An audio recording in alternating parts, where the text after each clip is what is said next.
నాకు నచ్చేవారు ప్రకాష్ రాజ్ క్యారెక్టర్కి శోభన్ బాబు గారు అయితే ఎట్లా ఉంటుందని కూడా ఒక ఆలోచన వచ్చింది మాకు మధ్యలో. ఓకే, బిగినింగ్ స్టేజెస్లో టూ ఎర్లీ, అప్పటికి టోటల్ డైలాగ్ వర్షన్ అన్నీ అవలా. క్యాజువల్గా వాకప్ చేస్తే Venkatesh father, I mean heroine ఫాదర్గా అనేది ఆయన చేయటం ఇష్టం లేక ఆ రోజుల్లో ఆయన చాలా చాలా ఎగ్జార్బిటెంట్ అమౌంట్, ₹1 కోటి 2 కోట్లు అయితే చేస్తానని నేను చేయను అని చెప్పడానికి ఇండైరెక్ట్గా చెప్పటం అనేది వినపడింది నాకు. నేను కన్ఫర్మ్ చేసి చెప్పడం కాదు ఇది. సో ఆయనకి ఇష్టం లేనప్పుడు మనం సార్ ఆయనకి ఇష్టం లేదు, అదే హీరోగానే ఉంటా. బలరామకృష్ణుల్లో ఆయనకి చాలా ఇష్టమైన క్యారెక్టర్ అది. ఓకే, ఎందుకంటే ఆ ప్రాసెస్లో ఇప్పుడు నన్ను విమర్శించం గారు ఎన్టీ రామారావు వాళ్ళు ఆయన అప్పటికప్పుడు చేసిన కాఫీ ఇచ్చి తర్వాత గారెలు చికెన్ కర్రీ లాంటివి పెట్టి ఆ సినిమా రిలీజ్కి ఆయన ఖర్చుతో హాఫ్ పేజ్ అడ్వర్టైజ్మెంట్ ఇచ్చారు మాకు చెప్పకుండా ఆంధ్రజ్యోతిలో.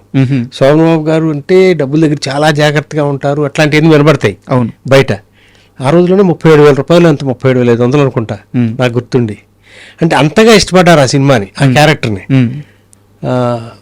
బహుశా మిగతా ఈ క్యారెక్టర్గా ఆర్టిస్ట్గా నేను ఉండటం ఇష్టం లేదనేది probably he never came across such a strong character. Okay, అందులో ముగ్గురు బ్రదర్స్, రాజశేఖర్ గారిది ఎంత ఇంపార్టెంటో, జగత్ బాబుది ఎంత ఇంపార్టెంటో, శోభన్ బాబు గారిది. Everybody can claim that they are the heroes of the movie. So ఓవరాల్గా it is the what you call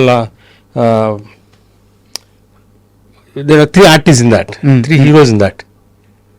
so అంటే నేను అడగడానికి కారణం ఏంటంటే ఆ సినిమాలో మీకు గుర్తుంటుంది కాబట్టి అడుగుతాను. ఆ పెన్నం